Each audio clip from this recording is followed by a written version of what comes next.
Cek cek cek. Bismillahirrahmanirrahim. Video ini berwujudan mengamalkan watawassaw bil haqqi watawassaw bis sabr ya. Tolong dulur-dulurku, saudara seiman, agama itu adalah nasihat.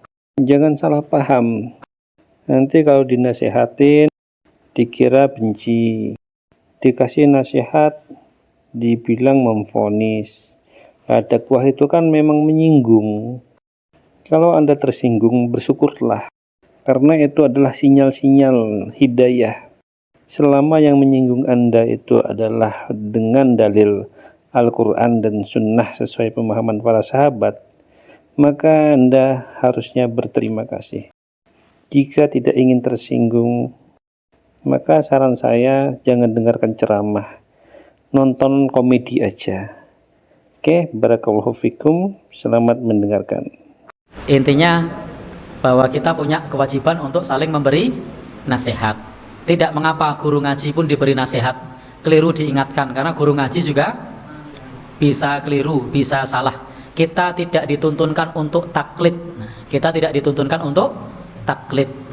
Tetapi hendaknya kita mengikuti dalil, bukan taklid. Kalau misalnya ada apa yang saya sampaikan itu tidak pas, monggo silakan dikoreksi.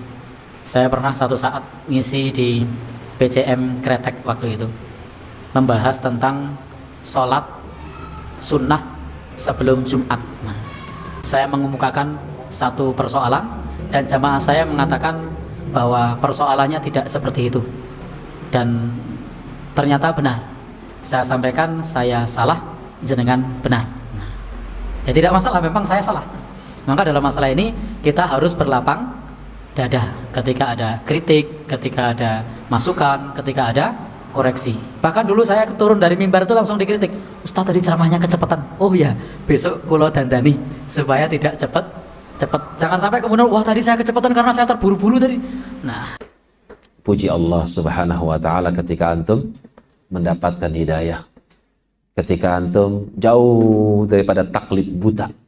Ketika antum punya ustadz antum salah, luruskan ustadznya. Alhamdulillah. Kalau nerima, ya alhamdulillah. Enggak terima, selesai.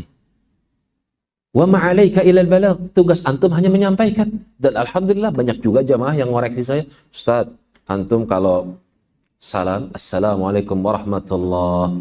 Kadang lohnya kurang panjang, kan 2 harokat. Ya, jazakallah khairan. Saya amalkan. Assalamualaikum warahmatullah. Biar nggak dikritik.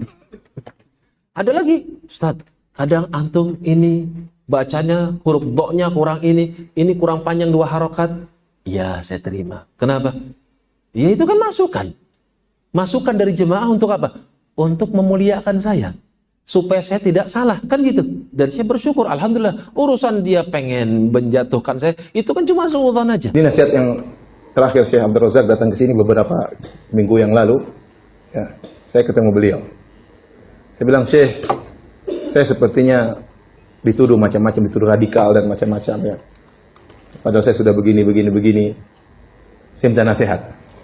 Beberapa minggu yang lalu. Kemudian Syekh menyampaikan, kata dia Firanda ya, bahwasanya tatkala kau menyampaikan kesalahan orang, tatkala kau menjelaskan kesyirikan orang, menjelaskan liberal, membantah macam-macam, jangan lupa tentang janibir rahmah. Jangan kau lupa tentang sisi rahmat. Bosnya kau menyampaikan dengan kelembutan. Kau ingin mereka dapat apa? Hidayah. Jadi misalnya kau bilang, misalnya saya contohkan aja, misalnya saya sebutkan beberapa contoh. Misalnya kita bilang homoseksual haram, ya. Homoseksual haram. Ya akhi, anak kasihan kalau ente homo terus ente akan masuk neraka. Anak kasihan sama antum. Begitu, harus ada begitunya.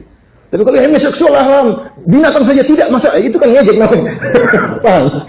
Itu orang yang homo malah tambah jengkel. Seperti itu contoh saya maksudnya. Misalnya kita lihat ada orang minta-minta di kuburan, kita bilang, saya kasihan, tidak boleh mintanya kepada Allah. Kalau dia meninggal dalam kondisi ini bagaimana?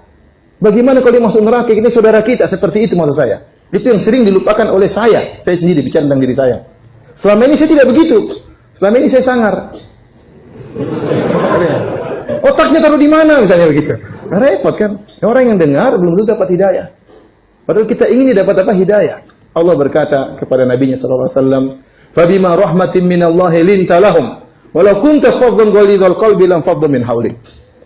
Karena dengan rahmat Allah, dengan karunia Allah lintalahum. Fabima rahmatin minallah, artinya sungguh-sungguh benar-benar karena karunia Allah kepadamu wahai Muhammad, lintalahum, kau menjadi lembut bagi mereka. Jadi kelembutan Nabi itu adalah karunia Allah Subhanahu wa taala. Lembutnya Nabi itu tidak dibuat-buat dengan sendirinya. Rahmatun muhdah, dia adalah rahmat yang Allah hadiahkan bagi umat manusia. Nabi itu lembut dengan sendirinya, tidak dibuat-buat. Ya. Karena itu karunia Allah Subhanahu wa taala. Kata Allah Subhanahu wa taala, "Walau kunta faddan ghalidhal qalbi lam faddu min haulik." Kalau ternyata kau kasar, hatimu keras, kata-katamu kasar, lam faddu min haulik, mereka akan kabur darimu. Itu sahabat. Kalau Nabi kasar, sahabat kabur dari Nabi sallallahu alaihi wasallam. Padahal Nabi, para sahabat luar biasa. Abarrun nasi quluban, kata Ibnu Mas'ud, hati mereka paling lembut. Itu para sahabat. Yang lembutnya seperti itu, kalau Nabi kasar, mereka kabur. Bagaimana lagi kita tidak seperti Nabi, masyarakat tidak lebih baik daripada para sahabat. Oleh karenanya poin ini, poin lemah lembut ini penting, dan asal dalam dakwah adalah lin, lemah lembut, bukan kasar. Ya. Bukan kasar. Oleh karenanya para hadirin hadirat yang rahmatillah subhanahu wa ta'ala, Nabi berkata, "Maka narifku fi syai'in ila zana." Tidak ada kelembutan diletakkan pada suatu kecuali akan menghiasinya. Wa manuzi an syai'in ila syana, dan tidaklah kelembutan dicabut dari suatu kecuali akan merusaknya. Maka kita berusaha meletakkan kelembutan dalam dakwah, dalam tulisan. Ini saya terus terang saya koreksi diri saya sendiri. Ya. Saya merasa selama ini banyak kekurangan, ya. Dan terus ada kekurangan tentunya. Tetapi nasihat Syekh Abdul Razak yang saya baru dengar beberapa minggu ini benar-benar memukul diri saya. Bahwasanya ada poin yang saya lupakan selama ini. Itu poin rahmat. Bahwasanya mereka juga kita harapkan mereka dapat hidayah.